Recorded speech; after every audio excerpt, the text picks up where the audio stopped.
मैं स्पष्टता से आज कांग्रेस के नेताओं का आह्वान करना चाहता हूं। मध्य प्रदेश की जनता को गुमराह करने की जगह ये हमारे रिपोर्ट कार्ड का आप जवाब दीजिए, और हिम्मत है तो आपके 50 साल का रिपोर्ट कार्ड लेकर आइए। तो भिलाई स्टील प्लांट किसने किया, ये रिपोर्ट उसको दे दो।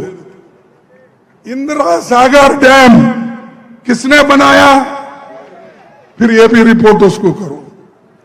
आईआईटी इंदौर, आईआईएम इंदौर किसने बनाया, एम्स भोपाल किसने बनाया, Maulana Azad national institute of technology किसने बनाया, रानी लक्ष्मीबाई इंस्टीट्यूट ग्वालियर किसने बनाया, चंबल घाटी प्रोजेक्ट किसने बनाया, ये सब रिपोर्ट उसको दे दो। ये हमारा काम है। मोदी जी को और यहां पर चौहान को कांग्रेस को गालियां दिए बगैर उनको खाना हजम नहीं होता। वो हमेशा बोलते रहते कांग्रेस ने क्या किया 70 साल में। अरे हम कुछ किया है इसलिए तो तुम प्रधानमंत्री बने, नहीं तो नहीं बनते थे। हमने संविधान बचा के रखा, लोकतंत्र को बचा के रखा, इसीलिए तो आप उस कुर्सी पे बैठे। और एक बात मैं कहना चाहता हूं, बाबा साहब एक बात कहे थे, बदला लेने की नहीं बदलाव लाने की जरूरत है। ये ऐसा हमको किसी से हम बदलाव नहीं, उनको हम कोई द्वेष दृष्टि से नहीं देखेंगे, लेकिन वो छोड़ रहे नहीं हमारा पीछे। द्वेष के साथ हमारे लोगों को सताना, हमारे लोगों को बर्बाद करना, उनको जेलों में भेजना, ये काम वो कर रहे हैं। बीजेपी हमेशा जनादेश का अपमान करती है। देखिए मध्य प्रदेश हम जीते, हमारी बहुमत थी, हमारे मुख्यमंत्री कमलनाथ जी थे, सारे मंत्रीगण भी है, दिग्विजय सिंह जी भी है, गोविंद सिंह जी भी है, बहुत सारे नेता यहां पर बैठे हुए हैं।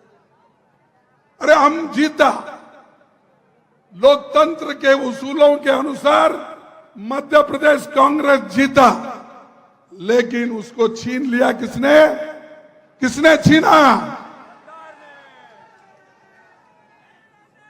और लोकतंत्र की बात करते हो आप। जब मध्य प्रदेश की सरकार आई कांग्रेस की, कमलनाथ जी उसके मुख्यमंत्री बने, किसान कर्ज मुक्त होंगे और एलपीजी गैस सिलेंडर केवल 500 रुपए में मिलेगा, महिलाओं को 1500 हर महीना मिलेगा। महिला तो खुश होना चाहिए, हाथ उठाइए। ठीक है, 1500 रुपए देने का वायदा हम कर रहे हैं, और पैसा हमारे पास आ गया तो और बढ़ा देंगे आगे। 100 यूनिट तक बिजली बिल माफ, सरकारी कर्मचारियों के लिए ओल्ड पेंशन स्कीम,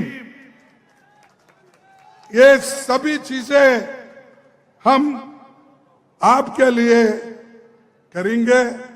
और ये जो कांग्रेस सत्ता पर आने वाले कुछ वायदे हम किए, और अध्यक्ष के तौर पर मैं आपसे वायदा करता हूं कि मध्य प्रदेश में कांग्रेस की सरकार बनने पर हम जाति जनगणना का भी कराएंगे।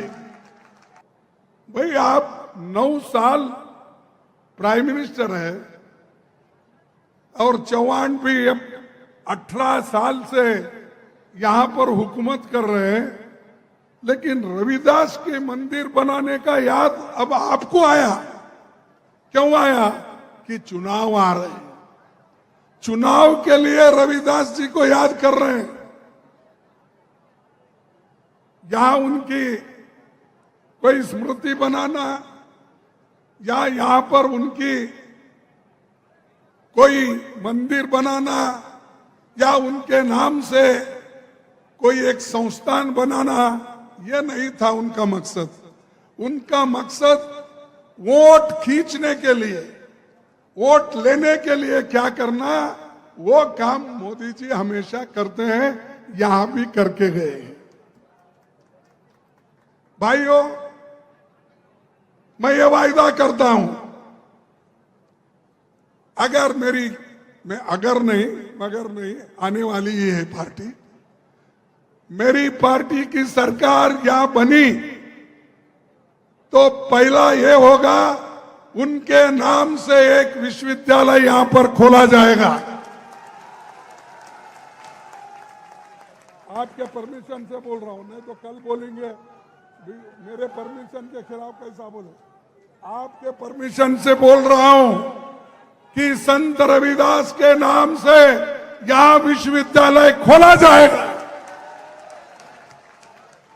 और जो भी अच्छे विचार वालों के स्मरण में, मेमोरी में हम हमेशा कुछ करते आए हैं, चाहे विहार हो, चाहे मंदिर हो, ये सब कर रहे हैं और यहां पर भी हम करके दिखाएंगे। ये वोटों के लिए नहीं, हम जो करते हैं दिल से करते हैं, हम जो करते हैं लोगों के हित के लिए करते हैं। इसीलिए आप ये मत सोचिए कि चौहान ने गेहूं दिया, राशन दिया, वो फलाना दिया, ये कुछ नहीं। अरे सबसे ज्यादा आपको जो फायदेमंद है वो इस देश का संविधान है, वो हमने दिया है। और इन्होंने क्या किया, यहां पर तो मंदिर बनाने का वायदा किया, लेकिन दिल्ली में ये 14 अगस्त 2019 में वहां जो रविदास जी की मंदिर थी, इन्होंने बुलडोजर लगा के उसको तोड़ दिया। ये लीजिए, मैं दे देता हूं क्योंकि सबूत मांगते हैं ना, ये टाइम्स ऑफ इंडिया का ये है, ये ले लीजिए सबूत के तौर पर, आप देख लीजिए। यानी ये लोग ऐसे हैं कि मुख में राम बगल में छुरी, मुख से तो बोलते हैं रविदास जी, बाबा साहब, सभी का नाम लेते हैं, लेकिन वो किसी मकसद से लेते हैं। और एक मैं आपसे कहना चाहता हूं, कभी रविदास जी ने ये नहीं कहा, वो कहते थे किसी की पूजा इसलिए ना करो कि वो बड़े पद पर है। वो ऐसी व्यवस्था चाहते थे जहां कोई भी भूखा न रहे और छुआछूत का भाव न हो। ये रविदास का है।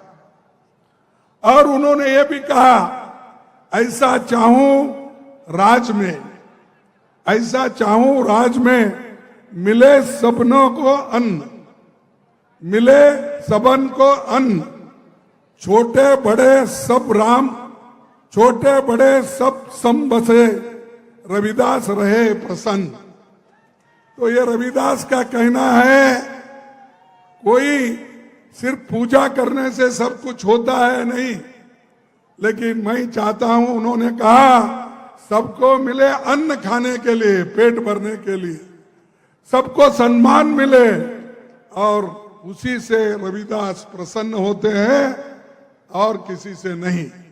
तो ये रविदास जी का कहना है। लेकिन ये लोग, जैसा कि अभी हमारे कमलनाथ जी ने कहा कि भाई यहां पर नंबर 1 बहुत से चीजों पे है, वो मैं दोहराना नहीं चाहता। और लड्डा जी नहीं, सॉरी, हमारे शाह आए थे शायद यहां पर, और उन्होंने आकर हमको 53 साल का रिपोर्ट मांगा है। मैं 53 साल का रिपोर्ट देता हूं। हमने क्या किया, मेरे पास है आंकड़े, मैं बाद में बताऊंगा आपको। थोड़ा सा आप समय दीजिए मुझे। ये मध्य प्रदेश में एक व्यक्ति 18 साल से हुकूमत कर रहा है, अभी भी पिछड़ा हुआ है।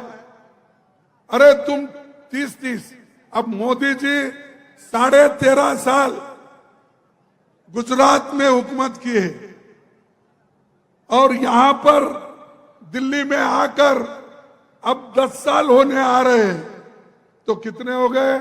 24 साल, 24.5 साल हो गए। 24.5 साल यानी कांग्रेस को कहते हैं 53 साल करे हुकूमत, उसका आधा तो मोदी किया। लेकिन क्या किया? जाओ गुजरात में, बच्चे आज जो पौष्टिक आहार के लिए कमजोर है, वहां सबसे पिछड़ा हुआ अगर राज्य है पौष्टिक आहार में, वो गुजरात में है। वो क्या यहां आकर मध्य प्रदेश में कहेंगे? और उनका चेला चौहान यहां पर क्या कहेगा? अरे आप कुछ कर नहीं सकते तो दूसरों पर उंगली उठाते हो। हमने जो किया वो सबके सामने है। गौर ने जो किया विश्वविद्यालय का काम, ये मोदी ने किया? क्या मोदी के वक्त में हुआ? आप बताइए। तो ये मैं यही आपसे बताना चाहता हूं कि बीजेपी हमेशा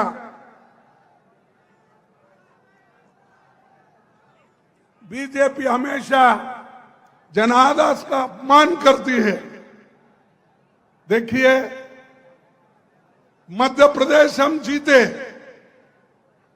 हमारी बहुमत थी, हमारे मुख्यमंत्री कमलनाथ जी थे, सारे मंत्रीगण भी है, दिग्विजय सिंह जी भी है, गोविंद सिंह जी भी है, बहुत सारे नेता यहां पर बैठे हुए हैं।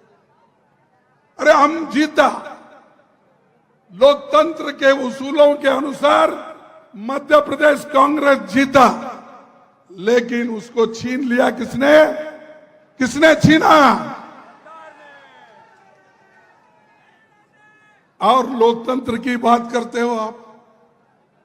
एक तरफ कहते हो हम बहुत स्वच्छ और इतनी अच्छी छवि रख के हम पॉलिटिक्स करते, एक तरफ कहते हो, दूसरी तरफ पैसे दे देकर खरीद कर लोगों को पावर का, यानी उनको डरा के, किसी को ईडी का धमका, किसी को सीबीआई का, किसी को विजिलेंस का, वो सब कुछ नहीं मिला तो लोगों में फूट डाल के, दंगे करके वो लोग आज हुकूमत बनाए हैं।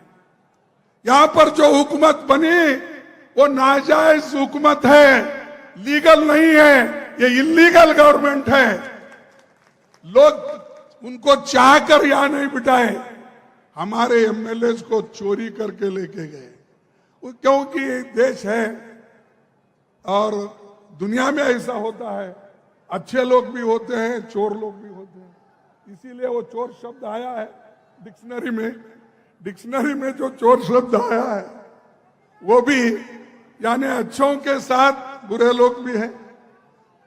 तो उनको सब लेकर आज आपने यहां हुकूमत चला रहे हैं और दूसरी तरफ कहते हो कि हमारे छवि के ऊपर, हमारे उसूलों के ऊपर हमने सरकार बनाए हैं, और उठते ही कांग्रेस को गालियां देते। जब कभी मैं समझता हूं मोदी जी को और यहां पर चौहान को कांग्रेस को गालियां दिए बगैर उनको खाना हजम नहीं होता। वो हमेशा बोलते रहते कांग्रेस ने क्या किया 70 साल में। अरे हम कुछ किया है इसलिए तो तुम प्रधानमंत्री बने, नहीं तो नहीं बनते थे। हमने संविधान बचा के रखा, लोकतंत्र को बचा के रखा, इसीलिए तो आप उस कुर्सी पे बैठे। चौहान को भी वही मिला। अगर ये नहीं होता, ना चौहान आते, ना शाह आते, ना मोदी आते, या अपने घर में ही बैठना पड़ता था। तो हमारी देन है।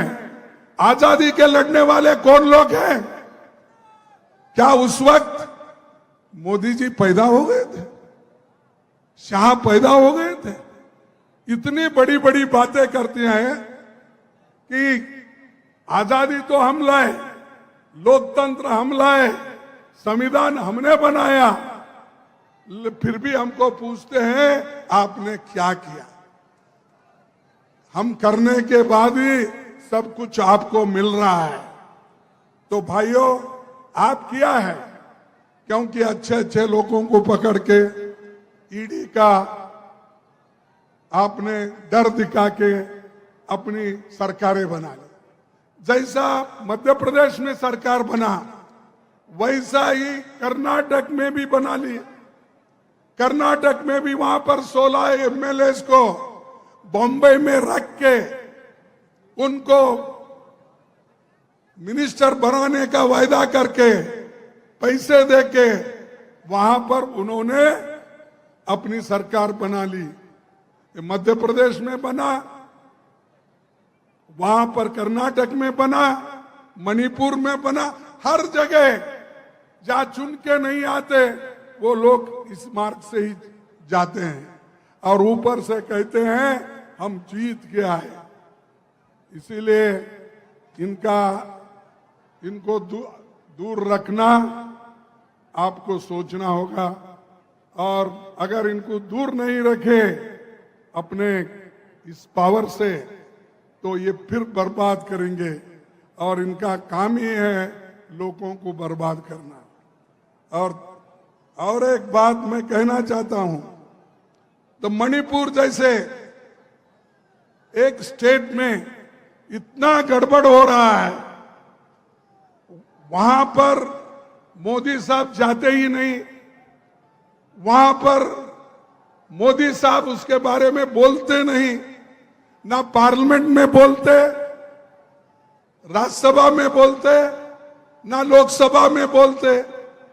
तो उन्होंने मुंह जब खोला कि पार्लियामेंट शुरू होने वाला है 11 बजे, तो 10:30 बजे वो मुंह खोल दिए कि मणिपुर के बारे में हमको सोचना है।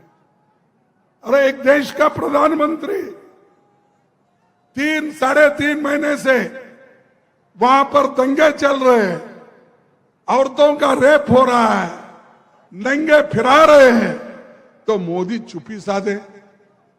और ऊपर से वहां भी यही कहते हैं कांग्रेस ये काम कर रही है, कांग्रेस देश को डिवाइड कर रही है, राहुल गांधी ये कर रहे हैं। मैं समझता हूं उनके सपने में भी राहुल गांधी आते हैं। अरे राहुल गांधी दोनों ये काम करके बताया, 4000 किलोमीटर पैदल चल के भारत जोड़ो का काम उन्होंने किया। आप लोगों ने देखा है, यहां से भी गुजरी, मध्य प्रदेश से भी लोग कैसे जुड़े, क्योंकि कांग्रेस के ऊपर उनका भरोसा है। इसीलिए तो वो भारत जोड़ो यशस्वी हुआ।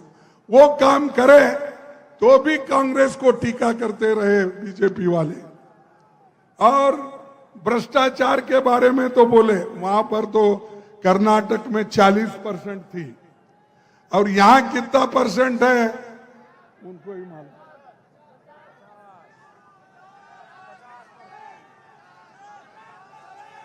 कितना? देखो, हम तो 40% को हटा दिए। अब कमलनाथ जी, आप 50% वालों को धक्का देना है, हटाना है। और सभी लोग आप बोलेंगे भाई वो कमलनाथ जी को ही बोले, खड़गे साहब हमारे को नहीं बोले बोलेंगे। तो आपको ही बोल रहा हूं, आपकी शक्ति उनके पीछे रहना चाहिए या साथ में रहना चाहिए। तकदीर भी तकदीर भी रूठे, तकदीर भी रूठे पर हिम्मत नहीं टूटे, तकदीर भी रूठे पर हिम्मत ना टूटे। मजबूत इतना अपना इरादा करो। और भाइयों, हर कामयाबी पे आपका नाम होगा, हर कामयाबी पे आपका नाम होगा, आपके हर कदम पे दुनिया का सलाम होगा। मुश्किलों का सामना हिम्मत से करना, मुश्किलों का सामना हिम्मत से करना, तो देखना एक दिन वक्त भी आपका गुलाम होगा। धन्यवाद। जय हिंद, जय हिंद, जय हिंद, जय हिंद, जय कांग्रेस।